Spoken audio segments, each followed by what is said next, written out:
Hello, Vlad with a new story from my channel, Amazing Stories. Natasha ran as fast as she could. Half an hour ago, she was the happiest woman in the whole wide world. And now, right now, she just wanted to die right now, so as not to think, not to remember what she had just seen.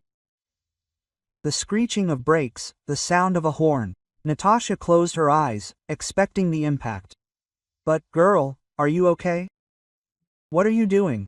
Why aren't you looking where you're going? Natasha opened her eyes. A pale woman stood before her.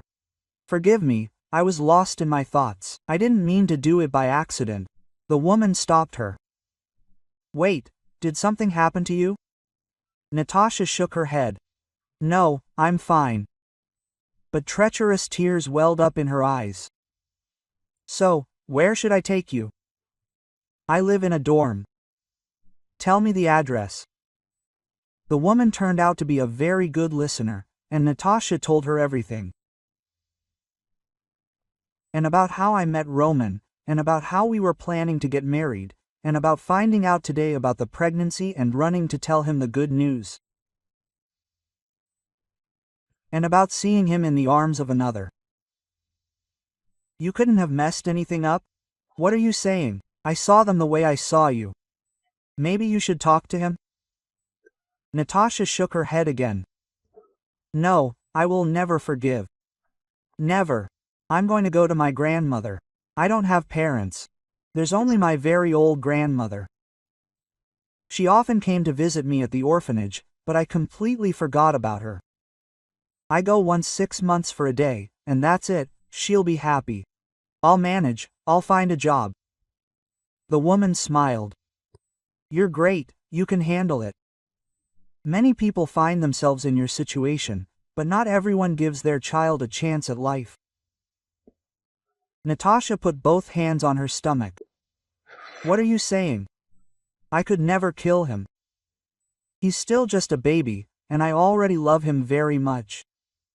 That's a smart girl.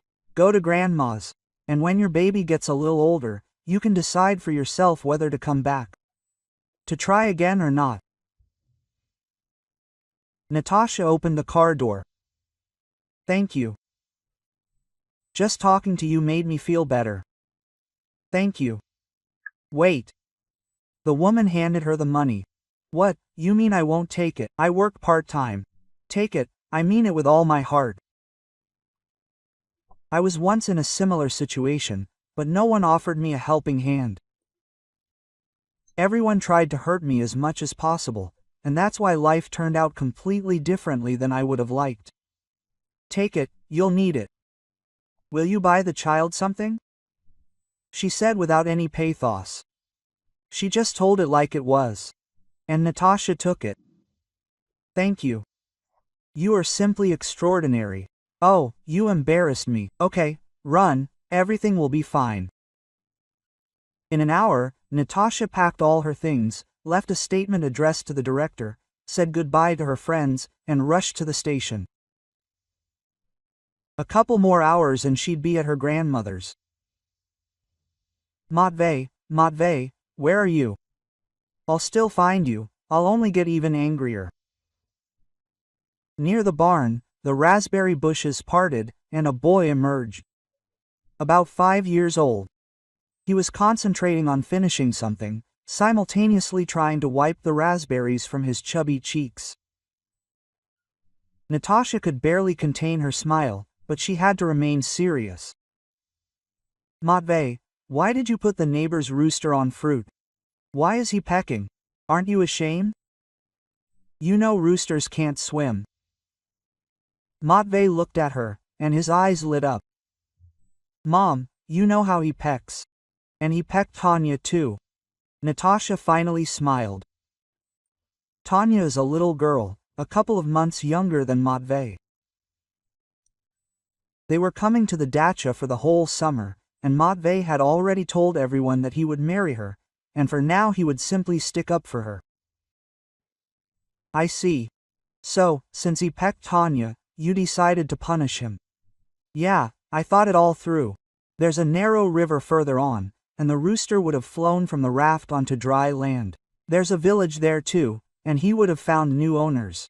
Don't think twice, I crumbled some bread for him, and there's plenty of water to drink around. Natasha couldn't hold back any longer.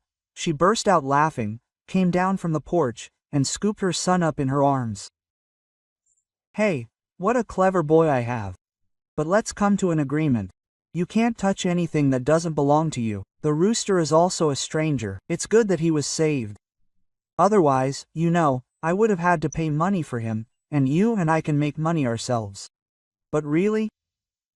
Matvey sighed. Well, that's not fair. He's taking the bait. Ah, there's little justice in life anyway. That evening they went to the river together. Mom, when are we going to town?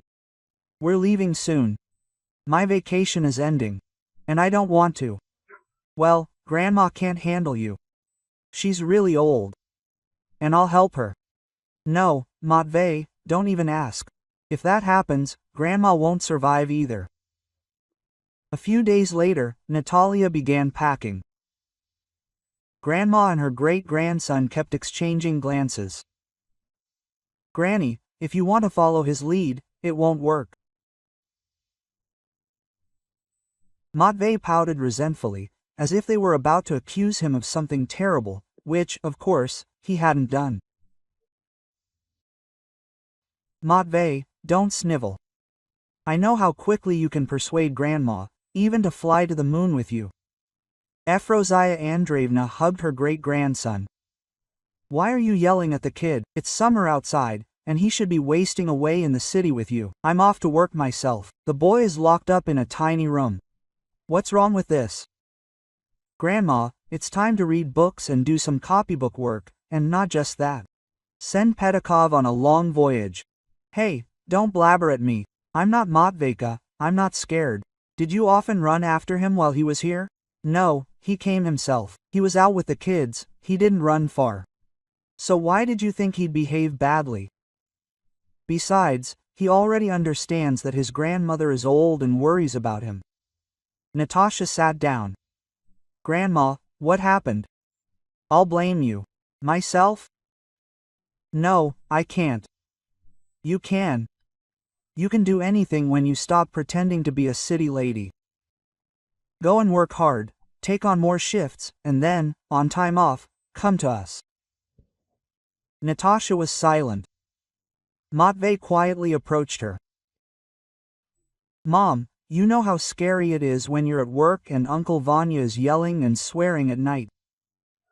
Natasha smiled sadly, but at least renting an apartment with neighbors like that is cheap. Oh well, 2 weeks and we'll call each other every evening. Matvey jumped up and down, hugged his grandmother, then rushed to his mother. I'll behave very well, and I'll help Grandma, and I won't tease the neighbor's rooster. Natasha smiled through her tears. You've become such a grown-up, Matveyka. She left early in the morning. She decided to try to swap shifts, to get as many shifts as possible, and then go to the village for at least 3 days. Everyone at work was in an uproar. Everything was shabby. Some doctors I didn't know. Val, what's going on here? The shift worker looked at her like she was crazy, and then slapped herself. You were on vacation, you don't know anything. Listen, I'll tell you everything now. I don't know how, but somehow a guy richer than Stolicny ended up in our area. What he was doing here, none of his friends know. And now, it seems, they will never know. So, he was speeding somewhere at night. Something happened in his car, or maybe he fell asleep, and basically, he swerved off the road and into a tree. They brought him to us, broken, but it's all nonsense, and all together, he fell into a coma. Well, our guys did what they could. They didn't know who he was. And since the car was really fancy, they called someone. You can't imagine. This morning there were people here, all kinds of professors, doctors. Our guys were shaking like a leaf, but it seemed okay, they did everything right. He's been lying here for 2 weeks now, on life support. Well, they say he won't wake up, that his body is only alive thanks to the machines, but his brain, they say, is dead. So it turns out we only have one device like that, and it's already been done, and the deadline hasn't expired yet. So, legally, they can't turn it off, but then the second episode begins. His stepsister arrives and starts demanding that this guy be disconnected immediately. She says it's for humanitarian reasons, because he's supposedly no longer fit. And she's so persistent. Well, our guys checked her out and decided she's in it for the money. She and her brother used to be close, then they fell out, and she's not his biological father, she's his stepmother. And all the money, the man's business, is from his father, you see? So, apparently, he doesn't let her squander it, and she decided to go another way. So if they disconnect it, they say they have no one else. Wow, what a passion you have. Oh, and look, there he is, chatting on the phone. She keeps complaining to someone about her brother being tormented. Natasha looked out the window and immediately recoiled. Valentina looked at her suspiciously. What's wrong? Are you unwell? You've turned completely green. Which ward is that man in? We only have one like that. Elle forgot everything. Natasha threw open the door and ran down the corridor. She opened the door to the ward. The nurse hissed, "Quiet, Natasha, I'm quiet." She went up to the bed. One tear, two. God, what have I done? The nurse's face fell. Do you know him? It's Roman Pavlov. Romka, I'm going out, please. If they decide to disconnect him before I get back, don't give it to him. So what if I won't give it to him? What's wrong? Tell him I went to get his son. I'll bring him to say goodbye. Natasha jumped out, and the nurse remained sitting with her mouth open. Grandma clutched her heart. Where are you from? What happened? Natasha fell into her arms, just like when she came to her that night, tearful, pregnant, and cried all night, talked, and cried some more. Grandma, he's dying. Who, oh my God, is Romka? Grandma, what a fool I am. It was his half-sister, and now she wants Romka taken off the machine so he can die. Grandma sat up, leaning on the table. What a turn of events. You're here for Matveyka, right? Natasha nodded. Just for a minute. Well, let him say goodbye. Oh, my God, what have I done? The whole way, Natasha tried to explain to her son as gently as possible where they were going, why, and who the man they were going to see was. Matvey was silent, just listening. They practically ran down the hallway because Natasha heard a lucky voice. What son? Have you all gone crazy? Romka didn't have any sons, especially not from the local nurses. Disconnect, I said. A male voice objected. But why did he come here? What difference does it make? I'm my only relative. I told you, disconnect. Quote. Natasha screamed, wait, please. The doctor was not local, probably from Moscow, looked at Natalia, at Matveyka, and suddenly smiled. And the boy looks like him. The girl stamped her foot. What nonsense. Who are these anyway? Natasha looked at the man. Can we have 2 minutes, please? Her eyes were swollen from crying. The doctor nodded. Go, Svetlana Arkadyevna, the doctor, is there. She's waiting too. Quote. Natasha and Matvey quietly entered the room. Romka was lying exactly the same as when Natasha came to see him. A woman in a white suit, her face covered by a mask, glanced at Natasha briefly, turned away, and then spun around again. Her eyebrows, along with her cap, rose. She looked closely at Matvey and shook her head.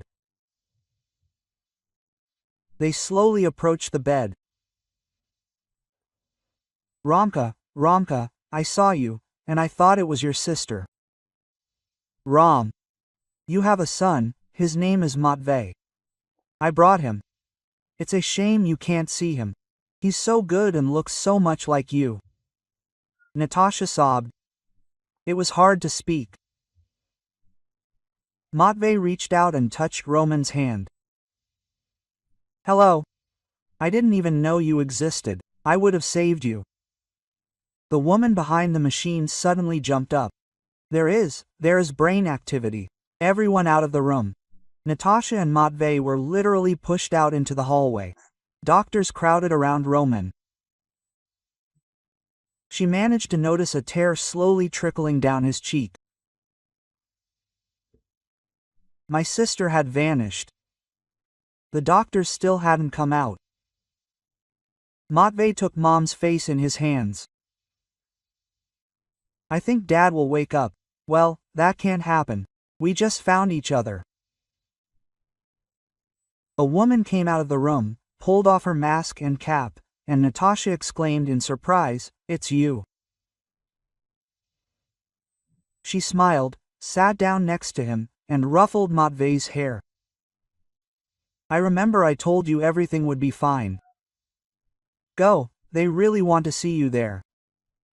Only his speech is still very poor, it's unclear. But I think everything will be fine. Quote.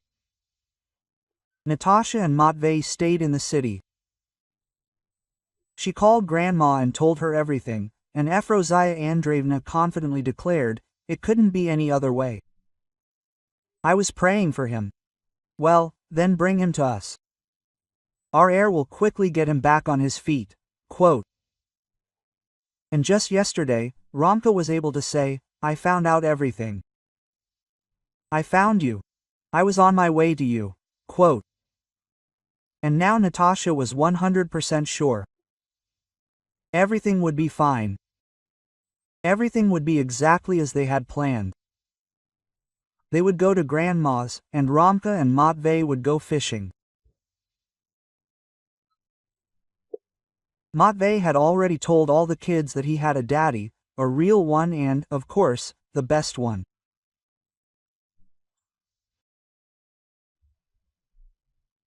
If you like the story, please support me with a thumbs up. One simple action, but it means a lot to me. All the best, M.